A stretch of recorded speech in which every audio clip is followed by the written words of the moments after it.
ल गाइजहरु हेर्न सक्नुहुन्छ यो 6x3 को लोबेट। यो सानो लोबेट हो, एकजना सुत्न मिल्ने।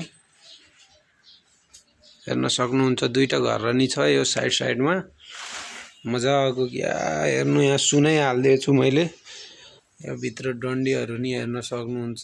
अनि बेड जोइन्ट यो फोल्डिङ हो के, सानै भए नि यो फोल्डिङ बनाएको हो।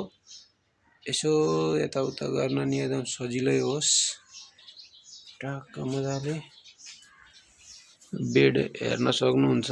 तपाई नयाँ सिकारु मान्छे छ भने यसो आइडियाहरु लिनलाई यो हेरे हुन्छ। ट्याक्कै हेर्नु, पोलिस हेर्नु, यो सादा पोलिस हो के, चपरा पोलिस भन्छ यसलाई।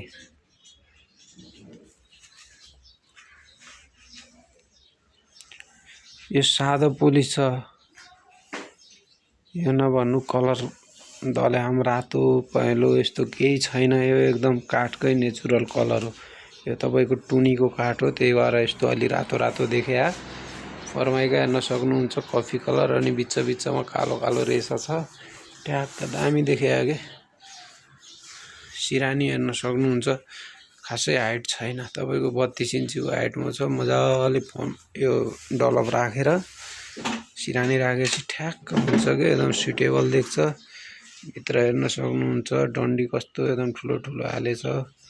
गरेर नि हेर्नु, सादै पोलिस गरेको चप्रको एकदम पुरा फिट एन्ड फाइनल छ, खतरा तरिकाको। यसको प्राइसको कुरा गर्ने हो त्यही 12-13 हजार यस्तै समथिङ पर्न जान्छ। किनकि यो तपाईको रेडिमेड माल हैन, यो फर्निचरमा बनाएको हो। अब टाइम नि लागेको हुन्छ बनाउने, अनि मटेरियलहरु नि लगभग A1 क्वालिटीको अब हालिएको हुन्छ। त्यही भएर यसको चाहिँ मटेरियल अलि हाई लेभलको हुन्छ। ल म गाईलाई दिन्छु अनि कुरा गर्नु।